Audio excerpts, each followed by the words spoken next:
জুবিনদাৰ কথা কৈ কৈ যেন শেষ কৰিব নোৱাৰি, শেষ নহব। সেয়ে তেওঁৰ ওপৰত যিমান পাৰো ভিডিঅ'কে বনাই আছো। আমাৰ অসমৰ এগৰাকী বিখ্যাত লেখক, মই তেখেতৰ কিতাপ বা প্ৰবন্ধ যিয়েই নহওক পালে মেক্সিমাম পঢ়ুৱেই চেষ্টা কৰোঁ। ফণীন্দ্ৰ কুমাৰ দেৱচৌধুৰী, তেখেতক ধন্যবাদ জনাইছোঁ। ইমান সুন্দৰ লেখা এটা তেখেতে ৰাইজলৈ আগবঢ়াইছে। গতিকে এই লেখাখিনি হয়তো বহুতে নপঢ়িবও পাৰে, কাৰণ আমাৰ আজিকালি নৱপ্ৰজন্মৰ পঢ়াৰ অভ্যাসটো বিশেষকৈ কিতাপ পত্ৰ নিজৰ পাঠ্যপুথিৰ পঢ়াটো বেলেগ, আৰু বাহিৰা কিতাপ বুলি যিটো আমাৰ ভাষাত আগতে আমি সঘনাই ব্যৱহাৰ কৰিছিলোঁ, বাহিৰা কিতাপ চিতাপ আজিকালি দেখিছোঁ নৱপ্ৰজন্মই কম পঢ়ে। বেছিভাগ মোবাইলটোৱে হওক, লেপটপটো হওক, টেবলেটটো হওক, তাতেই ব্যস্ত থাকে। তাত মেক্সিমাম ফটো ভিডিঅ' এনেকুৱা ধৰণৰ বস্তুবিলাকে বেছি প্ৰচাৰ হয় বা মানুহে সেইখিনি সহজতে চায়। কিন্তু এই ফণীন্দ্ৰ কুমাৰ দেৱচৌধুৰীয়ে যিখিনি লিখিলে ফেচবুক মাধ্যমতো প্ৰকাশ হৈছে, কিন্তু হয়তো সেয়া বহুতৰে পঢ়িবলৈ ধৈৰ্য নাথাকে নহয়, ইমান ধৰণৰ এডৰা পঢ়ি থাকিম নেকি আৰু তেনেকুৱা ধৰণৰ কথা। গতিকে আমি পাঠ কৰি গৈছোঁ এই ভিডিঅ'ৰ মাধ্যমেৰে। আশা কৰোঁ যিসকলে পঢ়া নাই এই শুনি পেলাই তেওঁৰ কথাবিলাক অনুভৱ কৰিব। আহকচোন তেওঁৰ লিখাখিনি আমি এই ভিডিঅ'ৰ মাধ্যমেৰে আগবঢ়াইছোঁ। ফণীন্দ্ৰ কুমাৰ দেৱচৌধুৰী দেৱৰ লেখাৰে জুবিনৰ বলিয়ালি। জুবিনৰ বলিয়ালি তেতিয়া তুংগত, জখলা বগাই মঞ্চত বাগৰি গান গাই অদ্ভুত কথাৰে অস্বস্তিৰ সৃষ্টি কৰি চৌদিশৰ পৰা তীব্ৰভাৱে সমালোচিত। জুবিনৰ ছবি নাচাওঁ, গীত নুশুনো বুলি এচাম শিক্ষিতই উন্মাসিকতাৰে ঘোষণা কৰাৰ পৰ্যায়ো পাইছিল। দুখো লাগিছিল, কেতিয়াবা খঙো উঠিছিল। তাৰ মাজতো এই বলিয়ালি পুজিবলৈ চেষ্টা কৰিছিল।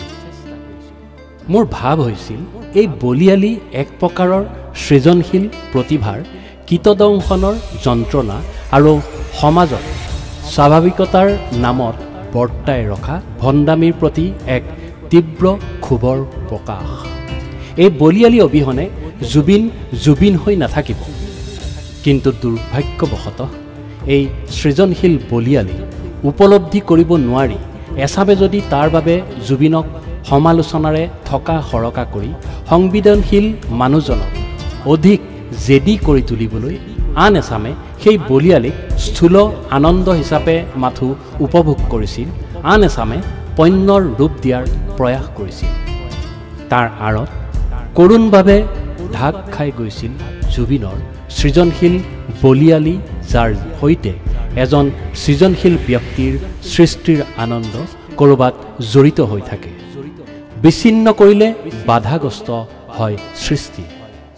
এই শংকাৰ বাবে এই বলিয়ালিৰ প্ৰতি কঠোৰ হ'ব পৰা নাছিলোঁ আৰু ভাবিছিলোঁ জুবিনৰ দৰে এজন সংবেদনশীল ব্যক্তিৰ সমালোচনা এনে হোৱা অনুচিত, যিয়ে তেওঁক আঘাত দি অধিক জেদী বা হতাশ কৰি তুলিব।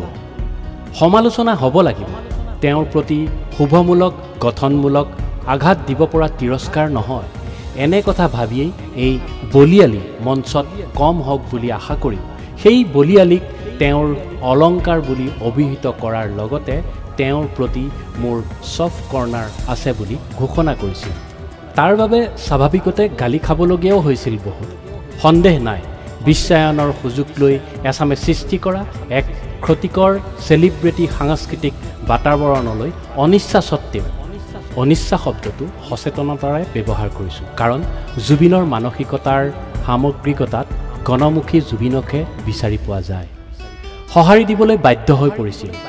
গণমুখী জুবিনক উপলব্ধি কৰিব নোৱাৰি আমি জুবিনক সেই সংস্কৃতিৰ প্ৰতিনিধি হিচাপে ধৰি লৈহে থকা সৰকা কৰিলোঁ। কৰিব লাগিছিল গণমুখী জুবিনক শক্তিশালী, দিব লাগিছিল ৰক্ষণাবেক্ষণ, আৰু উদঙাই দি সোচ্চাৰ হ'ব লাগিছিল সেই চেলিব্ৰিটি সাংস্কৃতিক চিণ্ডিকেটৰ বিৰুদ্ধে। তাৰ বিপৰীতে দুৰ্বল কৰিলোঁ জুবিনক। আচৰিতভাৱে তেনে বহু সমালোচক সেই চেলিব্ৰিটি চিণ্ডিকেটৰ প্ৰত্যক্ষ বা পৰোক্ষ পৃষ্ঠপোষক অথবা হিতাধিকাৰী। নকলেও হ'ব যে জুবিনৰ বলিয়ালি অনুকৰণ কৰিবলৈ যোৱাটো হ'ব নিজৰ কাণ কাটি ভেন গৌক হোৱা বুলি ভবাৰ বাতুলামি। জুবিনৰ বলিয়ালি বিতৰ্ক তুংগত থকা সময়ত তীব্ৰ সমালোচনাই যেতিয়া অহৰহ জুবিনক ক্ষত বিক্ষত কৰা দেখিছিলোঁ, তেতিয়া 10-12 বছৰ আগতে এনেদৰে লিখিছিলোঁ। সৃজনশীল লোকসকলে এফালে কল্পনা আৰু ফেণ্টাচি আৰু আনফালে বাস্তৱ, এই দুয়োটা দিশত পেণ্ডুলামৰ দৰে অহা যোৱা কৰি থাকে। তেওঁলোকে এনে এখন জগতত বিচৰণ কৰাৰ বাসনা অনুভৱ কৰে যিখন বৰ্তমানতকৈ বেলেগ। সেয়েহে বহুতে তেওঁলোকৰ পৰামৰ্শ চিন্তাধাৰাৰ বৰ্তমানৰ বাস্তৱৰ সৈতে কোনো সম্পৰ্ক নাই বুলি উন্নাসিকতাৰে অৱজ্ঞাৰ দৃষ্টিৰে চাব বিচাৰে।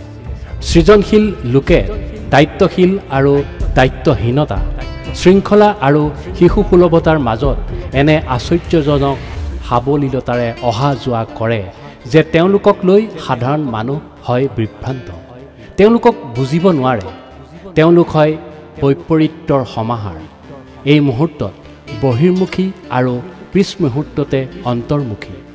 তেওঁলোক হয় বিদ্ৰোহী আৰু স্বাধীনচিতীয়া। সমালোচনা আৰু কঠোৰ নীতি নিয়মেৰে তেওঁলোকক আঘাত কৰিব পাৰে, কিন্তু সৈমান কৰিব নোৱাৰি। অতি সংবেদনশীলতাৰ বাবে অইনে অনুভৱ কৰিব নোৱাৰা তুচ্ছ কথায়ো তেওঁলোকক লৈ যাব পাৰে নিৰ্মল আনন্দৰ উচ্চতম শিখৰত। সেইদৰে সাধাৰণ আঘাতেও কেতিয়াবা নিক্ষেপ কৰিব পাৰে যন্ত্ৰণাৰ অতল সমুদ্ৰ। এই অতি সংবেদনশীলতাই কেতিয়াবা তেওঁলোকক টানি লৈ যায় মাদক দ্ৰব্য অথবা নকৰিবলগীয়া কামৰ মাজলৈ। কেতিয়াবা তেওঁলোক হৈ পৰে আত্মহনন অথবা ডিপ্ৰেছনৰ চিকাৰ। পোছাক পৰিচ্ছেদতো তেওঁলোকৰ এই বৈপৰীত্য দৃষ্টিগোচৰ হয়। কোৱা হয় যে তিনিগৰাকী ব্যক্তিৰ পোছাক পৰিচ্ছেদৰ ক্ষেত্ৰত সমাজে এক বিশেষ স্বাধীনতা প্ৰদান কৰে, আৰু সেই তিনিগৰাকী ব্যক্তি হ'ল ভিক্ষাৰী, সাধু আৰু সৃজনশীল ব্যক্তি অথবা প্ৰকৃতাৰ্থত শিল্পী। মুঠতে ক'ব গ'লে টিপিকেল চাৰিত্ৰিক প্ৰৱণতাৰ ফালৰ পৰা অধিকাংশ সৃজনশীল ব্যক্তিয়ে হ'ল সামাজিক খেলখনৰ ফাউল কৰা ব্যক্তিজন। কাৰোবাৰ এই প্ৰৱণতা দৃশ্যমান হয়, কাৰোবাৰ মনৰ ভিতৰত অদৃশ্য হৈ থাকে। কোনোবাই অনুশীলনেৰে দমন কৰে অথবা ৰূপান্তৰ কৰে উদ্ধৰ পাতনেৰে। সংস্কৃতিও প্ৰকৃততে এখন খেলৰ নিচিনা, য'ত আচৰণ নিয়ন্ত্ৰিত কৰে কিছুমান নীতি নিয়মে।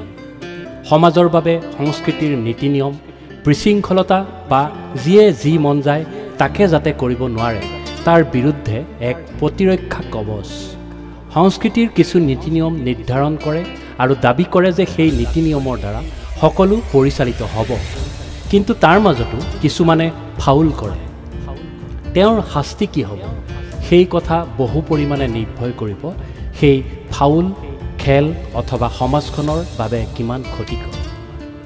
জুবিন গাৰ্গো এজন ফাউল কৰা শিল্পী, কিন্তু মোৰ দৃষ্টিত সেই ফাউল সমাজখনৰ বাবে যিমান ক্ষতিকাৰক তাতোতকৈ অধিক ক্ষতিকাৰক তেওঁৰ শৰীৰ আৰু সৃষ্টিৰ প্ৰভাৱৰ বাবে। মই অকপতে স্বীকাৰ কৰোঁ যে জুবিনৰ প্ৰতি মোৰ এক ছফ্ট কৰ্ণাৰ আছে। সেয়া তেওঁৰ অকল কণ্ঠ বা সৃষ্টিৰ বাবেই নহয়, জুবিনে অদমনীয় জেদেৰে এতিয়াও তেনে এক জীৱন যাপন কৰিছে যি জীৱন বিচাৰিলেও আমি যাপন কৰিব নোৱাৰোঁ। যিকোনো সৃজনশীল ব্যক্তিৰ দৰেই তেওঁ সহজ সৰল অথচ অহংকাৰী, কিন্তু মানুহে বেয়া পাব বুলিয়েই তেওঁ সকলো সময়তে সযতনে অহংকাৰৰ মুখাখন খুলি নথয়। দায়িত্বশীলতা আৰু প্ৰতিক্ৰিয়াৰ শংকাই নিজস্ব প্ৰতিভাৰে ৰাজহুৱা স্থান দখল কৰে বহু প্ৰখ্যাত ব্যক্তিক সহজ সৰল সঁচা কথা কোৱাৰ পৰাও বিৰত ৰাখে।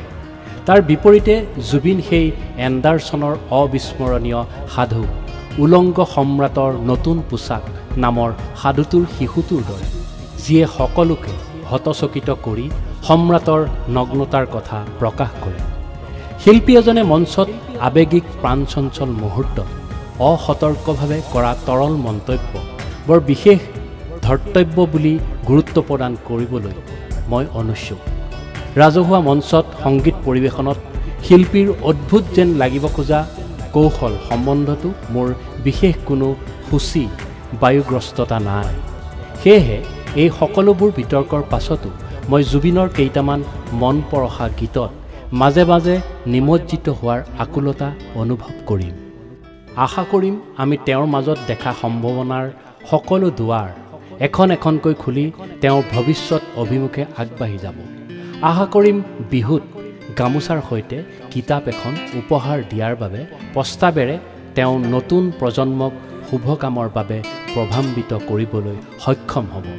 সৰ্বোপৰি তেওঁৰ সৃষ্টিত গুঞ্জৰিত হ'ব অসমৰ মাটি আৰু মানুহৰ গান, আৰু সেই নিভাঁজ মধুৰ গুঞ্জন বিয়পি পৰিব সমগ্ৰ বিশ্বত।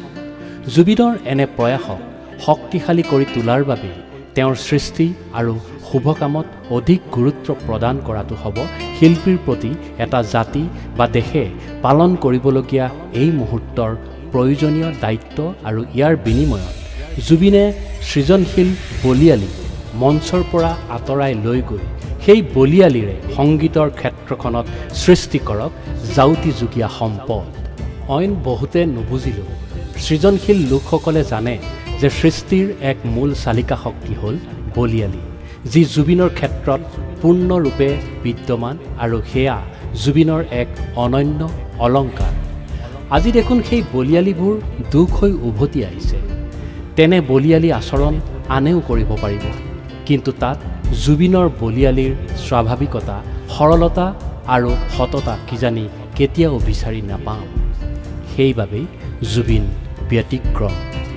মৃত্যুৰ পাছতো জুবিনক কোনো শৃংখলৰ মাজত থাকিব নিবিচৰা, ফাউল কৰা শিল্পী হৈ থাকিব দিয়াটোহে হ'ব তেওঁৰ প্ৰতি প্ৰকৃত সন্মান।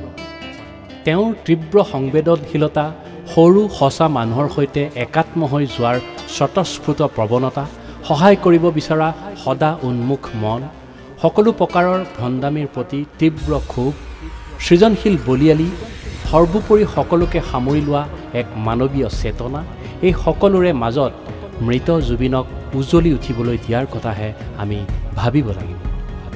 অস্বস্তিকৰ প্ৰশ্নৰ ৰক্ষা কৱচ হিচাপে কৰা অ'টোৰ দুই এটা বিচ্ছিন্ন উক্তি বা ঘোষণা, চিনেমাৰ চৰিত্ৰৰ নাটকীয় সংলাপ, অমুকৰ সভ্য হৈছিল, তমুক শোভাযাত্ৰাত উপস্থিত আছিল জাতীয় উদাহৰণৰ গইনা লৈ নিজৰ সুবিধা অনুযায়ী নীতি নিয়ম আদৰ্শৰ নিৰ্দিষ্ট ফ্ৰেমৰ মাজত তেওঁক আবদ্ধ কৰাৰ প্ৰয়াস হ'ব বৰ বেছি অশোভনীয় আৰু চূড়ান্ত সুবিধাবাদ।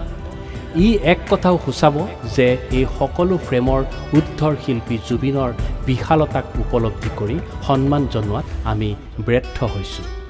জীৱনকালতো ব্যৰ্থ, অন্ততঃ মৃত্যুৰ পিছত এই ব্যৰ্থতা বৰ বেছি অসহনীয় আৰু দৃষ্টিগত হ'ব। শিল্পীয়ে মানুহক সুন্দৰ আৰু বিশাল কৰে, মৃত শৰীৰৰ ওপৰত জঁপিয়াই পৰিবলৈ উথপ থপ লগোৱা সগুণ নহয়। গতিকে এইখিনি আছিল ফণীন্দ্ৰ কুমাৰ দেৱ চৌধুৰীৰ লিখা।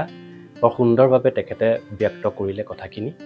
সেইখিনি পঢ়ি পেলাই আমি ভাল পালোঁ, ভাল লাগিল, আৰু সেই উদ্দেশ্যে আপোনালোকলৈ আগবঢ়ালোঁ। আকৌ পুনৰ এনেকুৱা ভিডিঅ' পালে আপোনালোকলৈ বনাই আগবঢ়াম। যদি কিবা উপদেশ পৰামৰ্শ থাকে আগবঢ়াব, আৰু আশা কৰিম এই চেনেলটো আপোনালোকে ছাবস্ক্ৰাইব কৰি লওক। এনেকুৱা ধৰণৰ বস্তুবিলাকৰ উপৰিও আমি আচলতে এণ্টাৰটেইনমেণ্টমূলক মনোৰঞ্জনধৰ্মী ভিডিঅ'হে আগবঢ়াওঁ। সাধাৰণতে শ্বৰ্ট ফিল্ম হওক, কিবা কমেডি ফানি ক্লিপ হওক, বা কিবা চিনেমা, গান, এনেকুৱা ধৰণৰ বস্তুবিলাক আগবঢ়াই থাকে। কিন্তু অলপ দিনৰ পৰা জানিছেই, ছেপ্টেম্বৰৰ অভিশপ্ত সেই 19 তাৰিখৰ পৰা আমি ক'তোতে মন বহাব পৰা নাই, একো নতুন ক্ৰিয়েটিভ চিন্তাও অহা নাই, বা কিবা এটা কৰিবলৈ আগ্ৰহো হোৱা নাই। কেতিয়া আহেগৈ নাজানো, তেতিয়া নিশ্চয় আমি এনেকুৱা সৰু সুৰা এণ্টাৰটেইনমেণ্ট ভিডিঅ'বিলাক আকৌ দিবলৈ চেষ্টা কৰিম। যদি বহুত দৰ্শক আছে ইতিমধ্যে তেনেকুৱা ভিডিঅ' পোৱা নাই, বা আশা কৰি চেনেলটো বেয়া পাবলৈ আৰম্ভ হৈছে, ক্ষমা কৰি দিব। কাৰণ জুবিন দা আমাৰ প্ৰাণত এনেকুৱাকৈ সোমাই আছিল, গতিকে ৰিভাইভ কৰিবলৈ আচলতে বহুত কষ্ট হৈছে। গতিকেহে আমি পৰা নাই, আৰু চেষ্টা কৰিম অতি সোনকালেই তেনেকুৱা ভিডিঅ'বিলাক পুনৰ লৈ আহিবলৈ। বিদায় লৈছোঁ আজিলৈ, ধন্যবাদ।